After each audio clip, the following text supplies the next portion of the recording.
Hi, I'm Lauren Ball. I'm the author of Where's the One About the Bobcat? It's an index and summaries of all of Patrick McManus' stories. So if you have all of his books, but you can't remember which one has your favorite story, it'll help you find it. Today I'm going to read the story Silent but Deadly, and it is found in the book Kerplunk.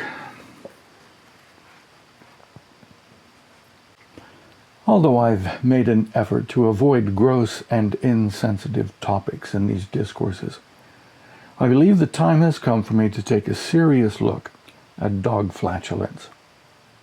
When I say look, I don't mean that, except in extreme cases, you can actually see dog flatulence, but only that it deserves some study, particularly by those of us who share with bird dogs the enclosed cab of a vehicle. First of all, when these unfortunate occurrences take place, you should not yell at the dog. It will do no good and may only make matters worse. The dog, too, is suffering, as is perhaps obvious when he shoots you that pained little grin. There's no point in making him feel worse than he already does. The reason this crude topic has come to mind is that the other day I was passed on the highway by some friends of mine returning from a pheasant hunt and driving well over the speed limit. Not only did the dogs have their heads hanging out the vehicle's windows, so did the hunters. It was a practice I myself have engaged in from time to time while hunting with my dog, Clem, the recalcitrant. Nevertheless, I think it an extremely unsafe procedure, and decided that I should write a piece in which I offer a remedy for this unfortunate malady, one that contributes so much to the downside of bird hunting. After contemplating the matter for several hours, however, and even with Clem under my desk doing his best to keep my mind on the topic, I was unable to come up with a remedy. So my only advice is, live with it. My contemplation, nevertheless, reminded me of a social disaster perpetrated by my miserable old dog, Strange, whom I more or less owned during my teenage years. I will relate that catastrophe here instead. My mother had named the dog Stranger in the hope, as she later claimed, that he was just passing through. He wasn't. He stayed on for a dozen years, biting the hands that fed him, those hands usually belonging to my grandmother. He was the kind of dog that, had he been human, would probably have made his living as a loan shark, working out of the trunk of his car. A relatively small dog of mixed breed, and possibly of mixed species. He possessed a high degree of intelligence, which, as far as anyone ever noticed anyway, he never put to the service of the family that had taken him in.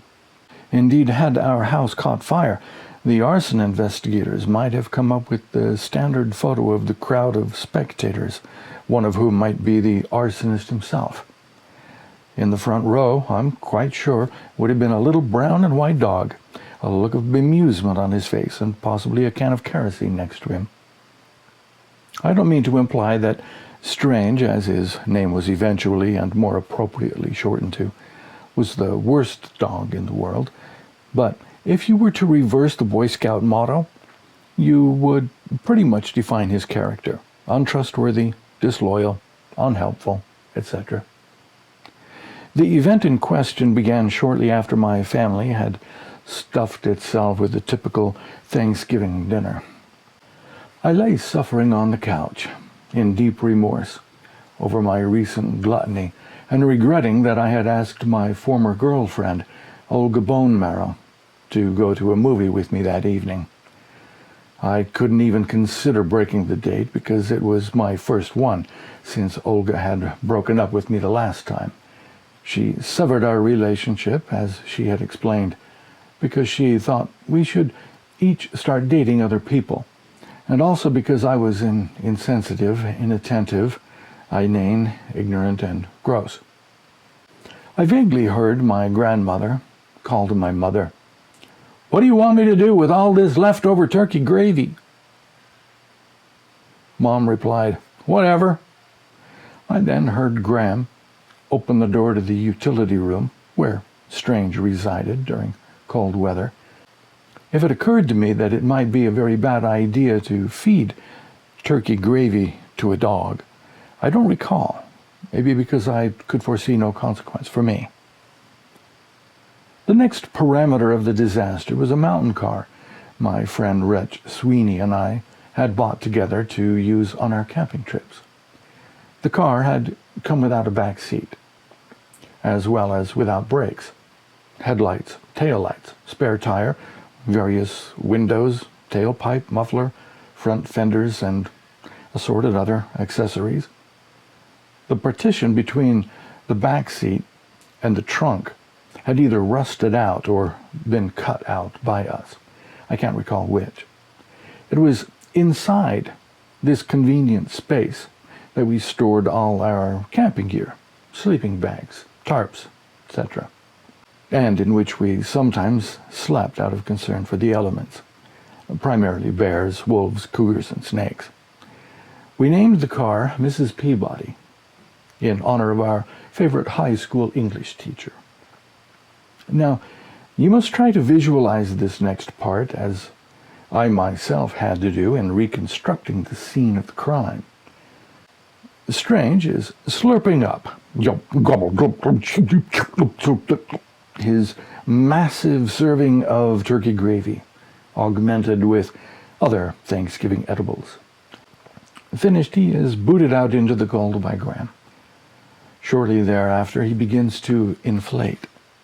His skin grows taut over his body, which expands until it gradually envelops his legs up to his paws. Only half of his tail protrudes. He takes on the appearance of a small, hairy zeppelin. Slowly, he rises off the ground. Using his paws as flippers and the tip of his tail as a rudder, he floats around the house until he arrives at Miss Peabody, the mountain car. He enters through an open window, then he snuggles down under the camping gear and presumably goes to sleep. He's a ticking time bomb. It was about this time that I said to my mother, "Well, it's almost time to pick up Olga. I better go crank Miss Peabody." "I really hate that," Mom said. "Yeah, me too," I replied. "The last time I tried to crank her, she kicked back and nearly broke my arm." "Get out of here," Mom said. I finally got the snow scraped off Miss Peabody, started her up, and drove over to the Bonemarrows. Olga came out of the house wearing a coat with a fur collar and a matching fur hat, and she was truly a vision of loveliness. Her thick blonde hair cascading down over her shoulders, and her blue eyes sparkling in the crisp cold air. My heart leaped at the sight of her. It was hard to imagine that this was the same girl who, a few brief years earlier, threw me down, grabbed my ears, and beat my head up and down on the ground. She was carrying a flat, open box of pastries. "What's that for?" I asked, hopefully. "Oh," she said in her honeysuckle voice, "there's some pastries Mother and I made for the church bake sale tomorrow. Mind if we drop them off on the way to the movie?" "Not at all. That is just so nice of you and your mom, helping the poor," I replied sensitively.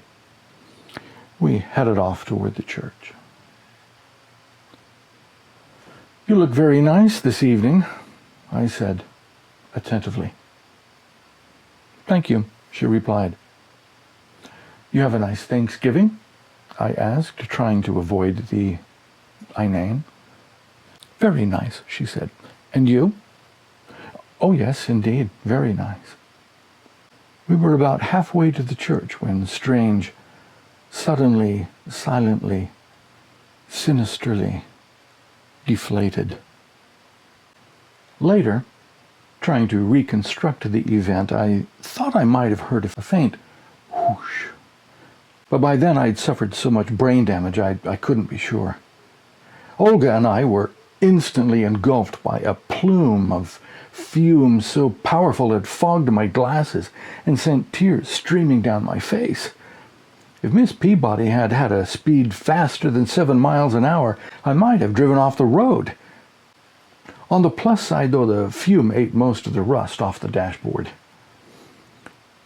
I couldn't believe this was happening.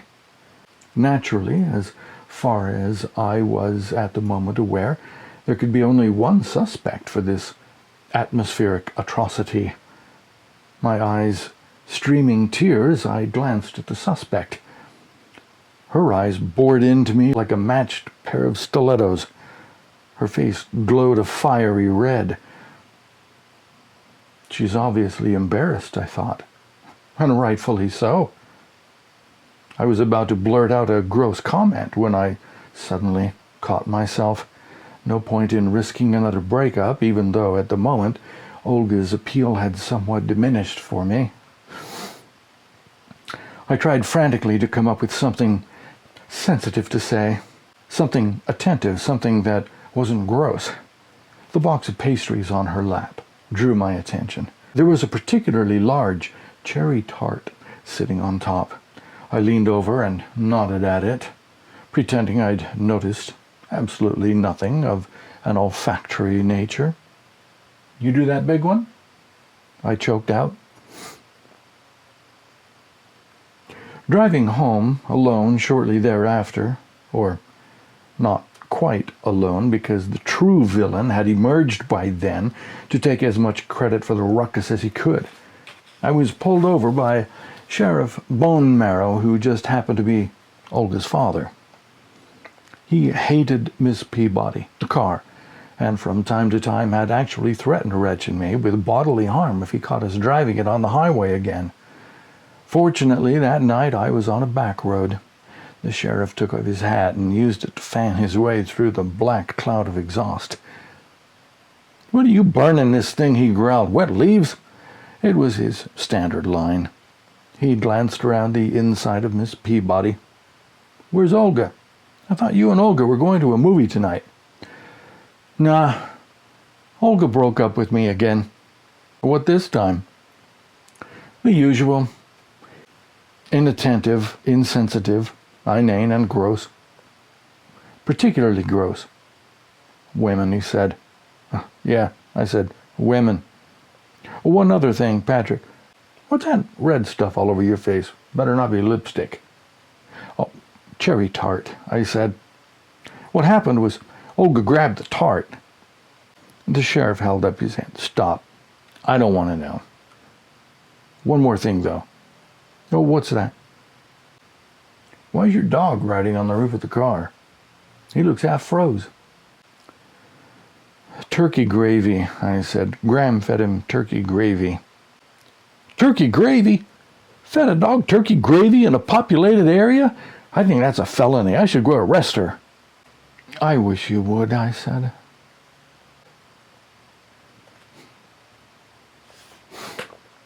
That's it. I hope you enjoyed it. Please like and share it with any of your friends and family that enjoy Patrick McManus stories. And we'll see you next time.